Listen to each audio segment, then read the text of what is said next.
खुलुमबाय बेयो बड'लेण्ड इंखं टेलिभिजन दिनै 22 जुलाइ 2022 शुक्रबार खालि सानसेनि बरादखौ नोंथांमोननि खाथियाव लाबोदों आं सदानन्द दैमारिया।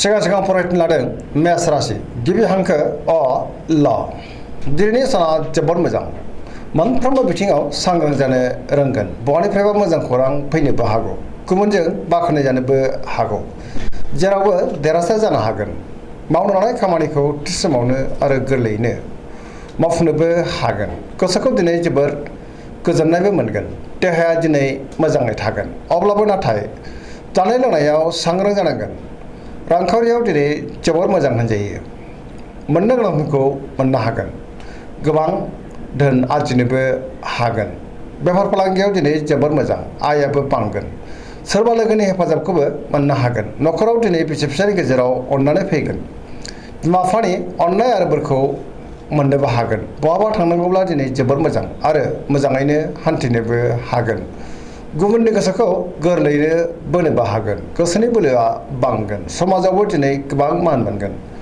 लाइमोनफ्रा मोजां खौरां मोनगोन गोसोआ दिनै जोबोर रमान्टिकबो जागोन फरायसाफ्रा फरायनायाव गोसो दुंखांगोन आरो मोजां फिथाइ मोननोबो हागोन।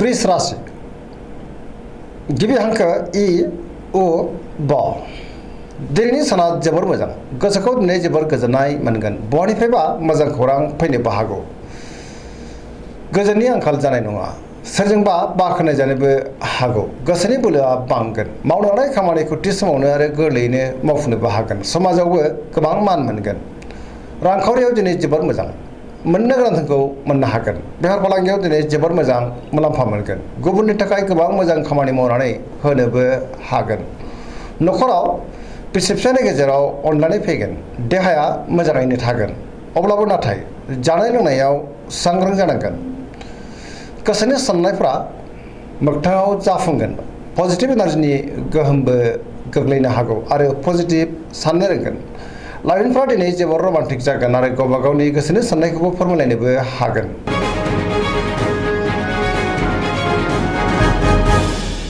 मिथुन राशि गिबि हांखो क स दिनैनि साना जोबोर मोजां गोसोआव बोलो बांगोन बयजोंबो अनजागोन आरो गुबुनजोंबो अनसायजागोन गोबां बिथिङाव जाफुंसार जानो हागोन गोसोखौ दिनै जोबोर गोजोननाय मोनगोन गोसोआव गोग्गो आरो गोथों साननाय फैगोन गियाननि आंखाल जानाय नङा देहाया दिनै मोजाङैनो थागोन रांखावरियाव जोबोर मोजां होनजायो गोबां धोन आरजिनोबो हागोन बेफार फालांगियाव मोजां मुलाम्फा मोनगोन न'खराव दिनै बिसि फिसायनि गेजेराव अननानै फैगोन बिदा फंबायजों मोजां सोमोन्दो थागोन समाजावबो गोबां मान मोननो हागोन मावनो लानाय खामानिखौ थि समावनो आरो गोरलैयैनो मावफुंनोबो हागोन सोरबा लोगोनिफ्राय थोजासे हेफाजाबखौ मोनगोन गुबुनजों मोजां सोमोन्दो लाखिनोबो रोंगोन लाइमोनफोरनि गोसोआ दिनै जोबोर रमान्टिक जागोन आरो गावबा गावनि गोसोनि साननायफोरखौबो फोरमायलायनो हागोन पजिटिभ एनार्जिनि गोहोमबो गोग्लैगोन धोरोमारि बिथिङावबो गोसो दुंखांगोन।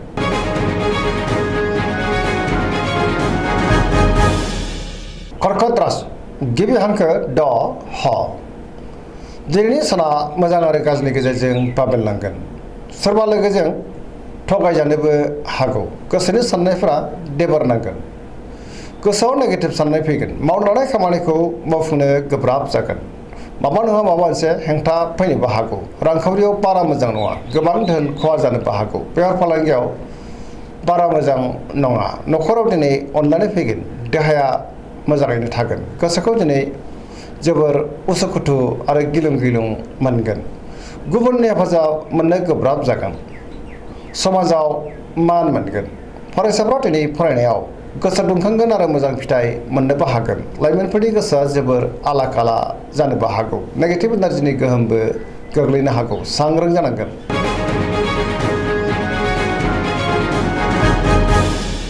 सिंह राशि गिबि हांखो म ट दिनैनि साना जोबोर मोजां अब्लाबो नाथाय मोजां गाज्रिखौ सायख'नो गोब्राब जानो हागौ गोबां मोजां खाबुबो फैनो हागौ सोरनिबा अननायखौ मोननो हागोन सुथुरखौ फेजेननोबो हागोन गोसोखौ दिनै जोबोर गोजोननायबो मोनगोन समाजाव मान मोनगोन गोसोआव गोथों आरो गोग्गो साननायबो फैगोन मावनो लानाय खामानिखौ मावफुंनो हागोन सोरबा लोगोनिफ्राय हेफाजाबबो मोननो हागौ रांखावरियाव मोजां अब्लाबो नाथाय नाङा फाङा खरसायाबो बांनो हागौ सांग्रां जानाया गाहाम मोननो गोनांखौ मोननो हागोन बेफार फालांगियाव मोजां होनजायो गोसोनि साननायखौ दिनै गुबुननो फोरमायनोबो हागोन न'खराव अनलायनाय फैगोन समाजावबो मान मोननो हागोन गुबुननि गोसोखौ गोरलैयैनो बोनो हागोन देहाया दिनै मोजाङैनो थागोन गुबुननि थाखाय गोबां मोजां खामानि मावनानै होनोबो हागोन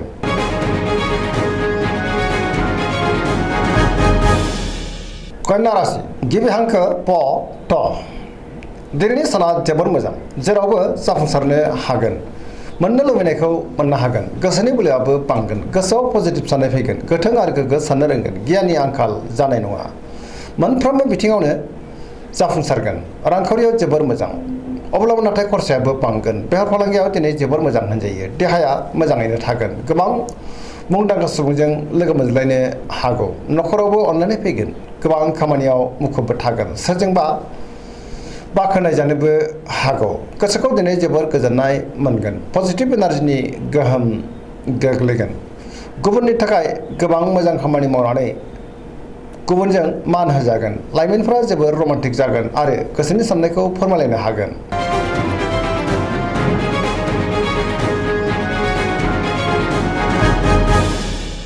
तुला राशि गिबि हांखो र ट दिनैनि साना जोबोर मोजां गोसोआव बोलो बांगोन गोसोनि साननायफ्रा मोगथाङाव जाफुंगोन गोसोनि साननायखौ दिनै गुबुननो फोरमायनोबो हागोन मावनो लानाय खामानिखौ थि समावनो आरो गोरलैयैनो मावफुंनोबो हागोन देहाया मोजाङै थागोन रांखावरियाव दिनै जोबोर मोजां मोननो गोनांखौ मोननो हागोन न'खराव बिसि फिसायनि गेजेराव अनलायनाय फैगोन बिदा फंबायजों मोजां सोमोन्दो थागोन गुबुननि गोसोखौ बोनो हागोन समाजावबो मान मोनगोन बेफार फालांगियाव दिनै जोबोर मोजां होनजायो गुबुननि थाखाय मोजां खामानि मावनानै होनोबो हागोन लोगोफोरनि हेफाजाबखौबो मोनगोन गोदान थांखि लानो रोंगोन सेंग्रा सिख्लाफ्रा जोबोर रमान्टिक जागोन आरो गावबा गावनि गोसोनि साननायखौ फोरमायलायनोबो हागोन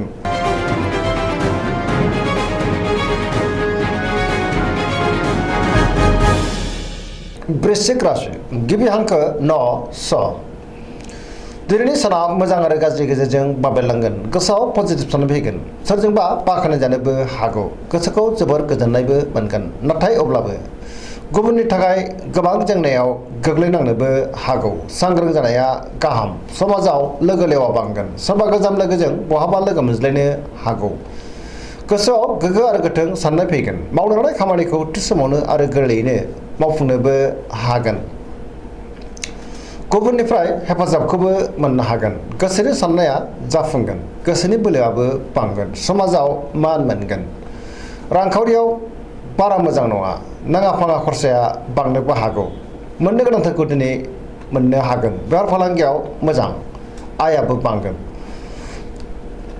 देहाया बारा मोजां थानाय नङा जानाय लोंनायाव सांग्रां जानांगोन गुबुननि हेफाजाब मोनगोन फरायसाफ्रा दिनै फरायनायाव गोसो दुंखांगोन आरो मोजां फिथाइ मोनगोन लाइमोनफ्रा जोबोर रमान्टिक जागोन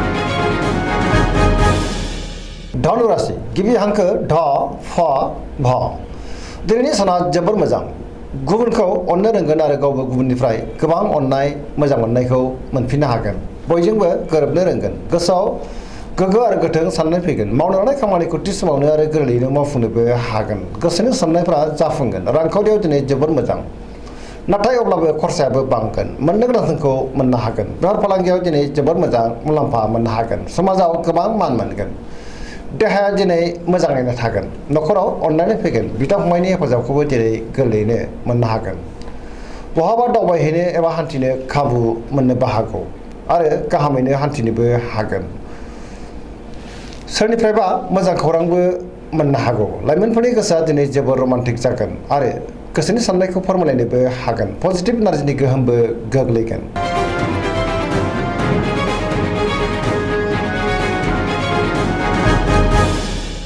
मकर राशि गिबि हांखो ख ज दिनैनि साना मोजां आरो गाज्रिनि गेजेरजों बाबेरलांगोन गोसोनि बोलोआ लोरबां जानो हागौ गोजोननि आंखालबो फैनो हागौ सोरबा सुथुरनि गाज्रि नोजोर गोग्लैनोबो हागौ गोसोनि साननायफ्रा देबोरनांगोन मावनो लानाय खामानिखौ थि समावनो मावफुंनो गोब्राब जागोन। माबा नङा माबा मोनसे हेंथा नुजानोबो हागौ। रांखावरियाव जोबोर मोजां, आयाबो बांगोन। बेफार फालांगियाव जोबोर मोजां होनजायो। गुबुनजों मोजां सोमोन्दो लाखिनो रोंगोन। न'खराव दिनै अननानै फैगोन। बिदा फंबायनिफ्राय हेफाजाबखौबो मोननो हागोन। देहाया दिनै मोजाङै थागोन। अब्लाबो नाथाय जानाय लोंनायाव सांग्रां जानांगोन। सेंग्रा सिख्लाफ्रा गावबा गावनि गोसोनि साननायखौ फोरमायलायनो हागोन। फरायसाफ्रा दिनै फरायनायाव गोसो दुंखांगोन आरो मोजां फिथाइ मोनगोन।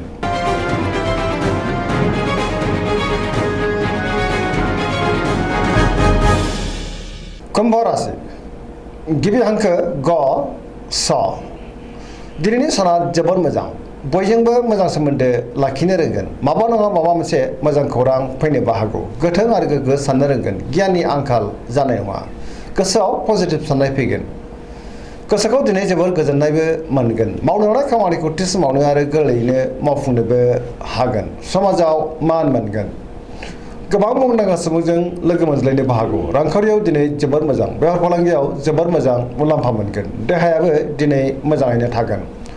न'खराव बिसि फिसायनि गेजेराव अननानै फैगोन। बिदा फंबायजों मोजां सोमोन्दो थागोन। गुबुननि हेफाजाबखौबो मोनगोन। बिमा बिफानि अननाय आरो बोरखौ मोननो हागोन। बहाबा दावबायहैनो खाबुबो मोननो हागौ। पजिटिभ एनार्जिनि गोहोमबो गोग्लैगोन।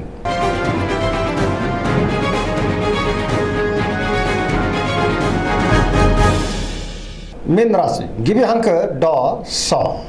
दिनैनि साना बारा मोजां नङा।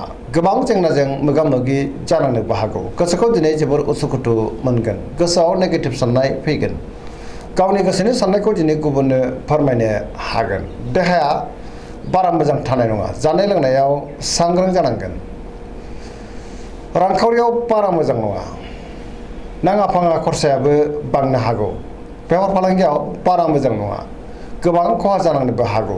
न'खराव दिनै अननानै फैगोन। बिदा फंबायनिफ्राय हेफाजाबखौ मोननो हागोन। सोरजोंबा नाथाय रायखोमा जानो हागौ। सांग्रां जानांगोन। सोरनिबा गाज्रि नोजोर गोग्लैनोबो हागौ। नेगेटिभ एनार्जिनि गोहोम गोग्लैनो हागौ। फरायसाफ्रा दिनै फरायनायाव गोसो दुंखांगोन। गोसोनि साननायफ्रा देबर नांनोबो हागौ। दिनैनि राशि फरायथिना एसेनोसै। जोबनायाव बेखौनो खावलायो जाहाथे नोंथांमोना सानफ्रामबो जोंनि बे बड'लेण्ड इंखं टेलिभिजनखौ नायबाय थायो आरो साबस्क्राइब खालामो, लोगोसे लाइक खालामो आरो शेयार खालामो। एसेनोसै, गोजोन्थों।